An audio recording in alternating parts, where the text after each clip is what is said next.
Gumpang Ilonggo. Please subscribe And like and share. Ang parada na kinabibilangan ng mga kawal Pilipino, mga kasapi ng Silatahang Lakas.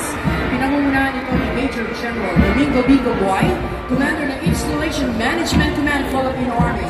Ang kanyang kalupunan, Colonels Domingo Mischolo Jr., Gusto Villanueva, Sabini Tabuto, Rick Michael Barney, at Captains Boyd Amorado at Jonathan Salvilla.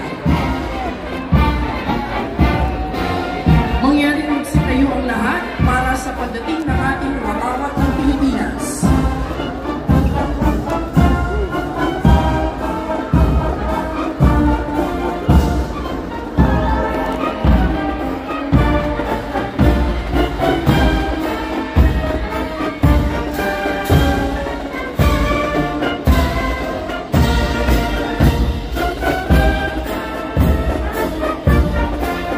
Maaari na pong magsiupo ang lahat. Sumusunod ang pinagsamang banda ng Silatahang Lakas ng Pilipinas na pinamumulukan ni Major Peterson Rivera. Ang unang brigada sa kasuotang gala ay nasa pamumuno ni Brigadier General Ronnie Petingla. Ang kanyang kalupunan, Lieutenant Colonels Renato Capili, Lester Sinlao, Alan Silyakay, at Commanders Joey Plan at Mark Uhion. Nasa ating harapan ang batalyon ng Corps ng mga kadete ng Silatahang Lakas ng Pilipinas na pinamumulukan ni John Christopher Montania. Mula sa prestiyosong Akademya Militar sa Bansa o Philippine Military Academy, ang mga ginoo at binibining ito ang mamamahala sa iba't ibang sangay ng ating Silatahang Lakas. Naririto ang mga kadete ng Philippine Merchant Marine Academy o PMMA na pinangungunahan ni Midshipman First Class Julian Cesar de la Cruz. Ang PMMA ay isang institusyon sa pangmataasang edukasyon sa larangan ng laban na pinangangasiwaan ng ating pamahalaan. Ang mga kadete rito ay tinagurang midshipmen at ang mga nagtatapos mula dito ay nakukomisyon bilang ensign sa langpwersa ng Philippine Navy. Ang kalupad ng ating mga kawal ng Philippine Army sa panguna ni Lieutenant Colonel Jeffrey Mamuya. Laging nakahandang maglingkod ng Philippine Army sa iba't ibang pamamaraan habang sinisiguro ang kalupaang teritorial. Isinusulong ang kaalaman sa pamamagitan ng Armed Military Sea Patrol System at iniaangat ang antasang kabuhayan ng ating mga kababayan. Bigyan itong maging world-class, multi-ready at cost-domain capable sa taong 2014. Narito ang talupad ng mga kapal ng Philippine Navy sa pangunguna ni Commander George Siscar. Ang Philippine Navy ang siyang namumunang tagapagtanggol at tagapangalaga ng ating nasa sa kupang dagat. Nagsasagawa ng mercy missions, rescue relief operations sa panahon ng kalamidad at kabilang na rin ang pangangalaga sa yamang dagat at kapaligiran nito. Nasa ating harapan ang tulupad ng mga kapal ng Philippine Air Force na pinangungunahan ni Lieutenant Colonel Leoncio Sirunay III. Sila ang pinaguriang mga apel na mapaglinga, tagabantay ng ating himpapawid, sumusuporta para sa tactical air support at mobility para sa mga tauhan at kagamitan ng ating Silatahang Lakas. Ang pangalawang brigada sa kasuot ng battle dress attire ay binubuo ng Special Operations Forces sa pangunguna ni Commodore Dwight Steven Doldoan. Ang kanyang kalupunan, Lieutenant Colonel Sir Melino Cusi, Christopher Lawrence Bastar, Benefre Montenegro, Alvin Aurel, at Reynaldo Zamora. Narito po ang kalupad ng Scout Ranger at Special Forces ng Philippine Army sa pamumuno ni Lieutenant Colonel Delmore Manawis. Sila po ang mga individual na nakaaangat ang kasanayan at sinusuong mga operasyon tulad ng Small Unit Operations mula reconnaissance, intelligence, demolitions, gayundin ang jungle warfare and conventional warfare at mga operasyon kontra terorismo. Sinusundan sila ng Special Operations Forces ng Philippine Navy, ang Naval Special Operations Command Force Reconnaissance Group at Philippine Marine Corps sa pangunguna ni Lieutenant Colonel Melchor Gonzaludo. Sinalay ang mga unit nito sa natatanging operasyon sa psychological at unconventional warfare, mapatubig, lupa at ere.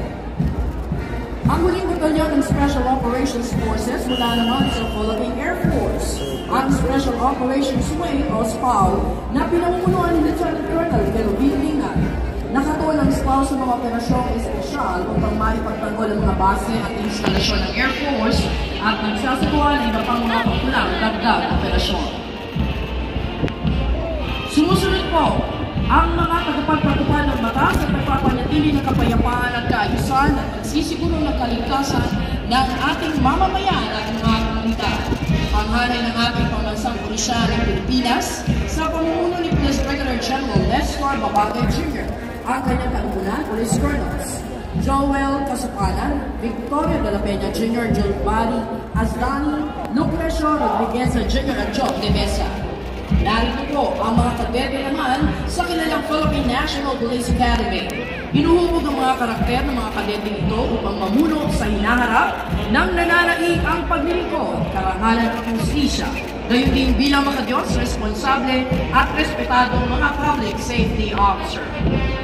Kasunod ang Special Action Force sa kanilang pangunahing maneuver unit ng kapulisan na nakatuon sa rapid deployment sa anumang lugar sa bansa, partikular sa mga sitwasyong may pambansa at internasyonal na implikasyon sa larangan ng kontraterorismo, kontra-insurhensya, hostage rescue, civil disturbance management, search and rescue at iba pang espesyal na operasyon. Nariyan din po ang PNP Aviation Security Group, isang Special Operations Unit sa panguna ni Police Captain Ernesto Frogoso Jr. Kabilang din po sa hanay ng ating kapulisan ng Mobile Force Battalion, SWAT at Highway Patrol Group na tinagurihan the Guardians of the Highway. Narito rin ang PNP Search and Rescue, Forensic Group at Civil Disturbance Management.